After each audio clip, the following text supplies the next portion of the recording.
ಹಾಗೆ ನನ್ನ first cinema ರಾಕ್ಷಸ ರಿಲೀಸ್ ಆಗಿದೆ, ಕೊಳದಲ್ಲಿ ಕಿಳಿ ಯಾವುದೋ ರಿಲೀಸ್ ಆಗಿದೆ. ಅದರಲ್ಲಿ ಒಂದು ಗೆಸ್ಟ್ ರೋಲ್ ಮಾಡಿದ್ದೀನಿ. ಬಟ್ ಫುಲ್ ಫ್ಲೆಜ್ಡ್ ಆಗಿ this will be my first film after marriage. ತುಂಬ ಅಂದರೆ ತುಂಬ ಸ್ಪೆಷಲ್ ಸಿನಿಮಾ ಇದು. ಯಾಕೆಂದರೆ ಫಸ್ಟ್ ರೀಸನ್ ಬೀಂಗ್ ರಾಘವ ತನು ಮತ್ತೆ ಪಾರ್ವತಿ ಮಾದೇವ ಆಗಿ ಕಾಣಿಸ್ಕೋತಾರೆ ಸ್ಕ್ರೀನಲ್ಲಿ. ಸೊ ರಾಬರ್ಟ್ ಆದಮೇಲೆ ತುಂಬ ಜನರು ಕೇಳ್ತಾ ಇದ್ರು ಮತ್ತೆ ನೀವಿಬ್ರು ಯಾವಾಗ ಸಿನಿಮಾ ಮಾಡ್ತಿದ್ದೀರಾ ಅಂತ. ತುಂಬ ಸ್ಕ್ರಿಪ್ಟ್ಸ್ಗಳು ಬರ್ತಾ ಇತ್ತು ನನಗೆ ವಿನೋದ್ ಸರ್ಗೆ. ಬಟ್ ಟೈಮ್ ತಗೊಂಡ್ವಿ, ಓಕೆ ಒಂದು ಒಳ್ಳೆ ಸ್ಕ್ರಿಪ್ಟ್ ಬರಲಿ ಆಮೇಲೆ ಮಾಡೋಣ ಅಂತ.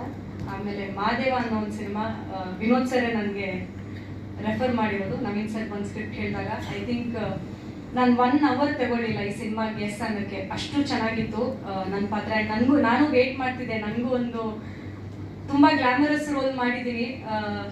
ಲಂಗ ದಾವಣಿ ಹಾಕೊಂಡು ಒಂದು ಟ್ರೆಡಿಷನಲ್ ವಿಲೇಜ್ ಹುಡುಗಿ ಮಾಡಬೇಕು ಅಂತ ಒಂದು ಆಸೆ ಇತ್ತು. ಅದು ಮಾದೇವ ಸಿನಿಮಾ ಥ್ರೂ ನನಗಾಯಿತು. So Naveen sir, thank you so much.